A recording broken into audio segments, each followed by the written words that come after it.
Now we start this hour with Thailand Prime Minister Anutin Charnvirakul has said that his country never wants to see violence after fresh clashes broke out with neighboring Cambodia, but noted that the government would not stand any violation of its sovereignty. Let's have a look at what the Thai Prime Minister has shared. รัฐบาลขอยืนยันว่าประเทศไทยจะดำรงความมุ่งมั่นสูงสุดในการปกป้องอธิปไตยและบูรณภาพแห่งดินแดนของชาติตามหลักกฎหมายระหว่างประเทศและสิทธิในการป้องกันตนเองโดยชอบธรรมและในวันนี้ได้มีการประชุมสภาความมั่นคงแห่งชาติโดยมีมติยืนยันว่ารัฐบาลจะดำเนินการตามมติสภาความมั่นคงแห่งชาติก็คือจะมีการปฏิบัติการทางทหารในทุกกรณีตามเงื่อนไขของสถานการณ์ที่เกิดขึ้นและให้มีการปฏิบัติการทางทหารในเรื่องอื่นๆที่มีความจำเป็นประเทศไทยไม่เคยต้องการเห็นความรุนแรงโดยยืนยันว่าประเทศไทยไม่เคยเป็นฝ่ายริเริ่มหรือรุกรานแต่อย่างใดแต่ประเทศไทยจะไม่ยอมให้มีการล่วงละเมิดอธิปไตยและจะดำเนินการอย่างมีเหตุมีผลรอบคอบยึดหลักสันติภาพความมั่นคงและมนุษยธรรมเป็นสำคัญ Thailand claims that it has launched airstrikes into Cambodia as fighting broke out in multiple areas along their disputed border, after both countries accused the other of breaching a ceasefire brokered by U.S. President Donald Trump. According to the Thai Army spokesperson, at least one Thai soldier has been killed and 8 others wounded in the fresh clashes that has intensified at around 22 GMT. Meanwhile, Cambodia's ex-Prime Minister Hun Sen has accused Thailand of being the aggressor and trying to provoke Cambodia. He has also urged the Cambodian forces to exercise restraint. Now for this discussion, we welcome Dr. Satoru Nagao. He's a fellow at Hudson Institute, joins us live from Tokyo. Thank you very much, Dr. Satoru, for joining us again. Good to see you. Now, looking at this as escalations, as the situation escalates between Cambodia and Thailand, how can these two countries manage their border disputes, long disputed border disputes, to prevent escalation while maintaining their national sovereignty? Indeed, both Thailand and Cambodia maintaining status quo is interesting in this case because, of course, this is territorial issue.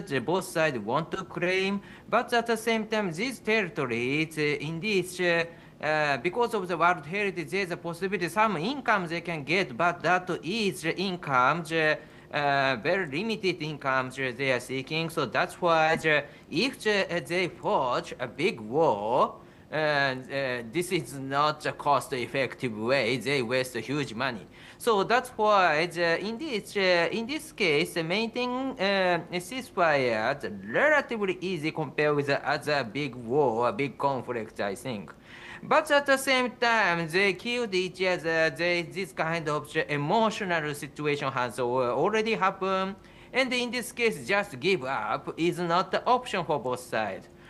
And in this case, a little interesting is there is a big military capability gap between two countries. Thailand has a huge sophisticated armed forces, especially they have the sophisticated air force.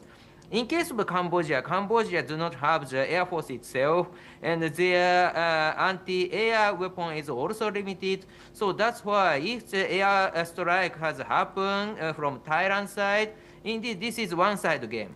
So that's why Thai can bomb the Cambodia. Cambodia cannot repel this airstrike. So that's why if the Thailand has the will to stop this bombing, of course, it is easy to achieve the ceasefire. In this case, Thailand has initiative, and so that's why now the Thailand says that there is no political will to continue the big battle. So that's why the ceasefire will happen, I think. Restart again. But because of the maintain a ceasefire is important thing, and emotional problem is still exists. So that's why sometimes sporadic fighting could happen. But ceasefire is maybe it is a long-term course they are working, I think. Yes, and you know, this year's last during last mediations efforts between these two countries, we didn't see much coming out of ASEAN nations. Do you think what role can external mediators such as the ASEAN nations play in enforcing ceasefire agreements? Even maybe Malaysia can play between Thailand and Cambodia. Malaysia has already set up the stage of the negotiation between two as a host country of the ASEAN this year. And pressure from the President Trump is also the effective power power for both sides to sit in the chair of the negotiation table. So that's why it has happened. So because of the combination of the ASEAN's involvement and the U.S. pressure, that's why it is maybe nearly the good enough condition for both sides to agree the ceasefire.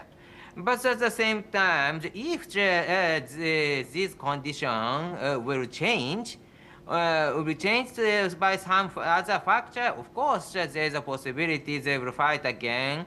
And at least sporadic fighting could happen, not only now, but also the future. So that's why there's a possibility the maintenance effort of the ceasefire is very important.